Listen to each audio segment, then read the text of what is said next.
Alright, welcome to Learning Plan 8, and we're going to be covering Chapter 11, Change Techniques. And there's two assignments for this learning plan. You have the discussion board and the journal starter. So let's jump in here. We're talking about change techniques. Now, there are four different types of, I guess you'd call change or solution skills that start the change process.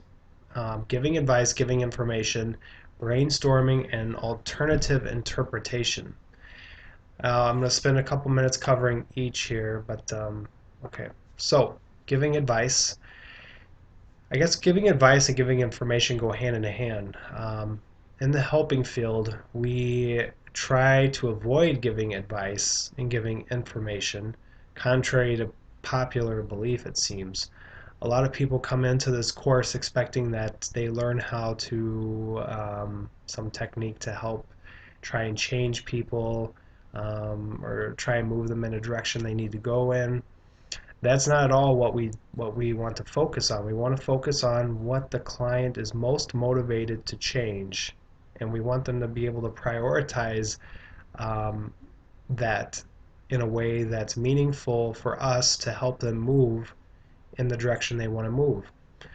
So when we give advice, it can kind of hamper our progress with the client, um, because then it puts us in the kind of Mr. or Mrs. Know-it-all scenario, and it puts the client in the passive mode, and they're not in control of the wheel, so to speak, in the client session. So you want to give advice very sparingly, and when you do give advice, you want to make sure you ask for permission first. So you could say something like, "Hey, I've had some other clients that have experienced that.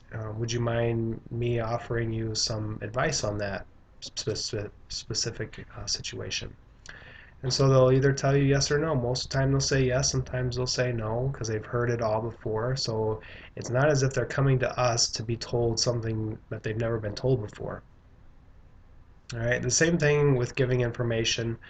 You want to use it very sparingly. Giving information is a little bit different because if you're presenting facts, like let's say you're presenting potential side effects of using cocaine, you still want to ask for permission, but it's a little bit different format. So you want to make sure that when you do give advice or give information that it's short and sweet and to the point. Right? Don't spend long drawn out time discussing your thoughts and your opinions on their problems because quite frankly they don't care and it doesn't matter to them. What matters is what their thoughts and feelings are and where they're at, emotionally, mentally, physically. All right, brainstorming is a great way to help them come up with their own solutions. Brainstorming is just throwing around, tossing around ideas. You want to let the client kind of lead that and give you some ideas, and then you maybe reflect those ideas back and maybe shoot a couple of your own that correlate to what they're giving you. So that's a great tool to use, very simple to use, and that's actually what you want to do before you start setting goals is doing some brainstorming, and you're going to see that in the final transcript. You're going to be doing brainstorming with clients to help them come up with some goals, and you're going to be doing some goal setting. So make sure you prepare yourself to be able to engage in that in those conversations with your client.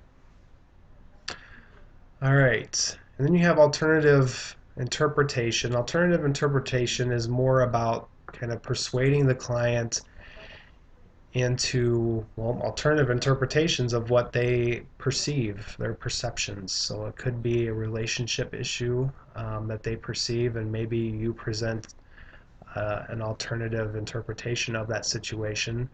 It happens quite frequently between parents and children, where children perceive a completely different attitude than the parents really um, wanted to portray in the first place. And so by throwing out some different scenarios and different interpretations, that can help open up some other avenues of communication.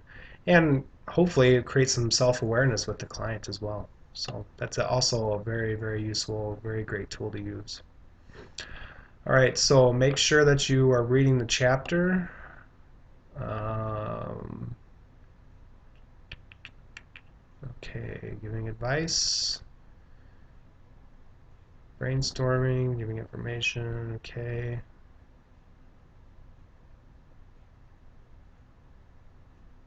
All right, and then it tells you when to use alternative interpretation as well here.